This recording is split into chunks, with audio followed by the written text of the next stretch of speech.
আসসালামু আলাইকুম ষষ্ঠ শ্রেণীর শিক্ষার্থীরা, আশা করছি তোমরা ভালো আছো। আজকে আমরা 68 পৃষ্ঠার প্রশ্ন এবং উত্তরগুলো নিয়ে আলোচনা করব। আমাদের প্লেলিস্টে তোমরা 69 পৃষ্ঠার প্রশ্ন উত্তর এবং 70 পৃষ্ঠার যে কাজটি রয়েছে সেটির উত্তরও তোমরা পেয়ে যাবে। 100 থেকে 150 শব্দের মধ্যে যেগুলো যে কোনো একটি বিষয়ের উপরে যেটা তৈরি করতে বলা হয়েছে। আজকে আমাদের পাঠের বিষয় হচ্ছে আমার দেখা নয়াচিন, সেটি বঙ্গবন্ধু শেখ মুজিবুর রহমান লিখেছেন। এটির যে 68 পৃষ্ঠার প্রশ্ন রয়েছে, প্রথম প্রশ্নটা হচ্ছে লেখক এখানে কিসের বিবরণ দিয়েছেন। সো এটার যে উত্তর সেটা হবে হচ্ছে আমার দেখা নয়া চীন গ্রন্থে বঙ্গবন্ধু শেখ মুজিবুর রহমান তার 1952 সালের চীন সফরের অভিজ্ঞতা এবং পর্যবেক্ষণের বিবরণ দিয়েছেন। তিনি চীনের সমাজ, সংস্কৃতি, অর্থনীতি এবং রাজনৈতিক পরিবেশ সম্পর্কে বিস্তারিত আলোচনা করেছেন। দ্বিতীয় প্রশ্নটি হচ্ছে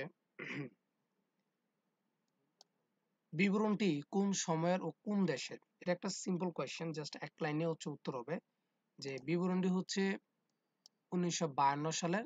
কোন দেশের বলতে এখানে এটা হচ্ছে চীন দেশের। তৃতীয় প্রশ্নটি হচ্ছে এই বিবরণে বাংলাদেশের সাথে কি কি মিল আছে, কি কি অমিল আছে।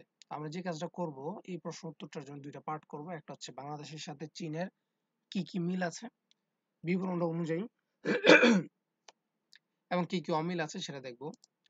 তো এই গয়ের উত্তর হচ্ছে যে এই বিবরণে বাংলাদেশের সাথে কিছু মিল এবং কিছু অমিল লক্ষ্য করা যায়, সেগুলো নিচে দেওয়া হলো। প্রথমত হচ্ছে মিল, দুই দেশের কৃষি প্রধান অর্থনীতি, অর্থাৎ তাদের অর্থনীতির যে প্রধান চালিকা শক্তি সেটি হচ্ছে কৃষি। 2 নম্বর পয়েন্ট, সাধারণ মানুষের জীবনযাত্রা ছিল দারিদ্র এবং কষ্টময়, যেটা বাংলাদেশ এবং চীনের ক্ষেত্রে উভয়ই দেখা যায়, অর্থাৎ এই দুইটা পয়েন্ট মিল। অমিল হচ্ছে চীনে 1952 সালের সময়ে কৃষি ও শিল্পে বিপুল উন্নয়ন সাধিত হয়েছিল, যা বাংলাদেশে তখন ছিল না। এর হচ্ছে অমিল। আরেকটা অমিল হচ্ছে চীনের সমাজে কমিউনিস্ট বিপ্লবের প্রভাব ও পরিবর্তন ছিল, যা বাংলাদেশে ছিল না। 4 নম্বর, লেখাটিতে চীনের মানুষের দেশপ্রেমের কোনো নমুনা পাওয়া যায়। প্রশ্নটা এরকম হয়েছে যে পাওয়া যায় কিনা।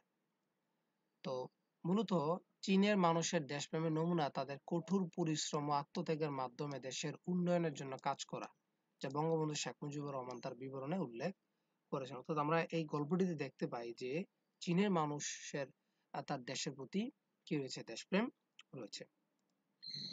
সর্বশেষ প্রশ্নটি হচ্ছে যে এই লেখা থেকে নতুন কি কি জানতে পারলো। তো তুমি এই লেখা থেকে কি কি জানতে পারছো। সো এর উত্তর হচ্ছে এই লেখা থেকে আমরা বেশ কিছু তথ্য জানতে পেরেছি, বুঝতে পেরেছি। আমরা যদি 3টে পয়েন্ট করি, সামারি করলে দেখা যাবে 1952 সালের চীনের যে সমাজ, তাদের যে সংস্কৃতি, তাদের যে অর্থনৈতিক অবস্থা ও রাজনৈতিক পরিবর্তন, সেটা একটা বিশদ আলোচনা বঙ্গবন্ধু শেখ মুজিবুর রহমান তার গ্রন্থ আমার দেখা নয়া চীনে উল্লেখ করেছেন। দ্বিতীয় পয়েন্ট হচ্ছে চীনের মানুষের জীবনযাত্রা, তাদের দেশপ্রেম এবং কঠোর পরিশ্রমের কাহিনীও কিন্তু এই গল্পে বর্ণিত হয়েছে।